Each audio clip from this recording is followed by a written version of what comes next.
Well. That was a disappointment. The Jags lose to the Chiefs 17-9. Our losing streak to the Chiefs continues. 0-8 since 2009.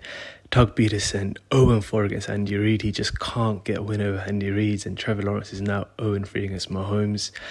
Oh man, what's up everyone? I hope you're all doing well. This is Jags Central.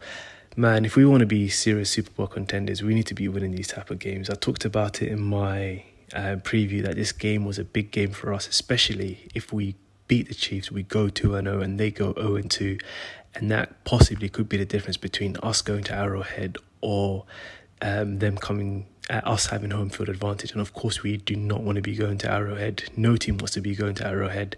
But yeah, it was a slow start offensively for both teams. Very ugly first half. Both teams made it difficult for the offenses, and also the offenses weren't really helping themselves. They were making a lot of mistakes that was kind of unforced. There was little drops, there was penalties. But yeah, the first half was really ugly. But one guy who came to play, I think my man of the match, Chris Jones, he came to play. He had this way with the Jags O-line. And also, I know going into the game, the O-line of the Jags were not feeling 100%. There were injury concerns, but they still played, and Chris Jones was a beast nevertheless, and was a large part of us not even scoring a touchdown today. But yeah, he was a beast today. In this game, it was in the second quarter especially, we had chances to go on fourth down. I remember it was a 4th and 1. I was thinking to myself, Doug Peterson is definitely going to go for this and try to keep the offense on the field, but luckily he didn't go for it. And then we just punted the ball away, and the Chiefs muffed it, and we recovered it in the red zone. But annoyingly, we just came out with a field goal. Zay Jones had a chance for his second touchdown in as many weeks, but wasn't able to get his second feet down. But yeah, we just take the field goal there. And then the Chiefs get the ball back. And then a huge play from defense, Darius Williams just knocks the ball out, and we recover it. So I'm thinking, all right, cool, we're going to go hopefully get another field goal at least from this, or we get a touchdown and go 10-0. And then what do?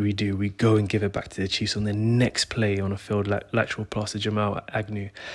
At this moment of time, I was just thinking, what are we doing here? But 3 plays later, an interception. Mahomes throws one to Andre Cisco, getting a pick, and I'm thinking, this is amazing. And also there was great pressure from Josh Allen to get Mahomes to throw it a second sooner and not even be able to step into the throw. And then on the next drive here, we're in the second quarter still. We had a 4th and 5 in midfield, and this is where Doug Peterson takes a chance, and he thinks, you know what, let me keep my offense on the field. Instead of punting it, and guess what happens? Chris Jones sacks Trevor Lawrence, and then what do the Chiefs go and do? They go up and score and go 7-3 up.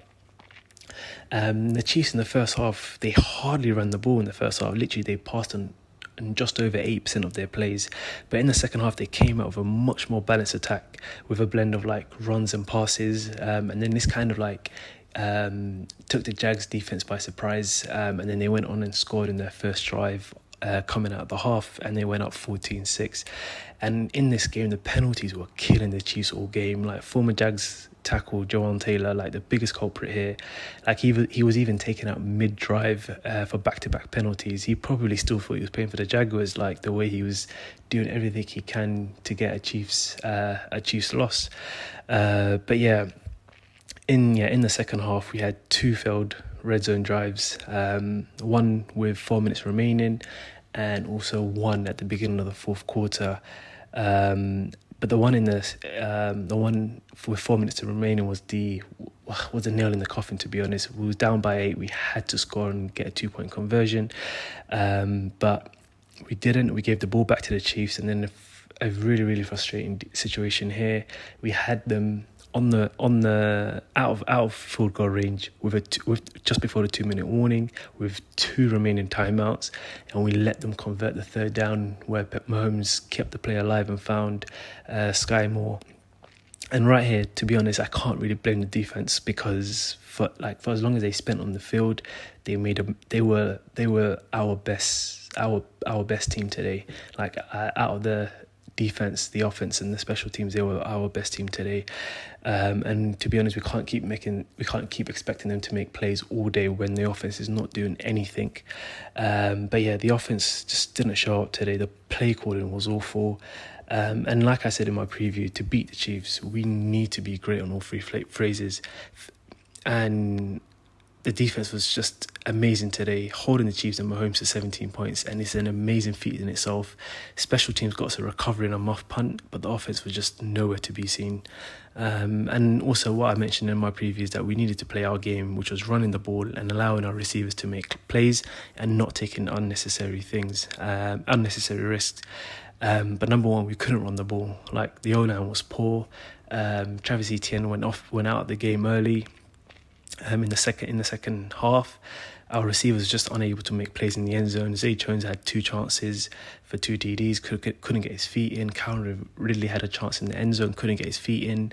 And also Calvin Ridley today was targeted 8 times and only had 2 receptions. But to be honest, a lot of the times we need to change our play calling and make sure the play calling is a bit quicker and faster, because some of the plays that we're waiting is just taking too long to develop, and it's literally getting Trevor Lawrence killed and then making him make inaccurate passes. Because today he had a 53% completion percentage, which is not good. Oh man, but yeah, next week on to the Houston Texans, who are 0-2, but that doesn't really mean anything because the way our play calling was today, we need to be worried about next week. But yeah, we need a bounce back win against them, especially with the Titans winning today in overtime against the Chargers. And yeah, as usual, I'll be doing my game preview for that game later in the week, so watch out for it. But yeah, thank you guys for watching, and I'll catch you guys in the next video.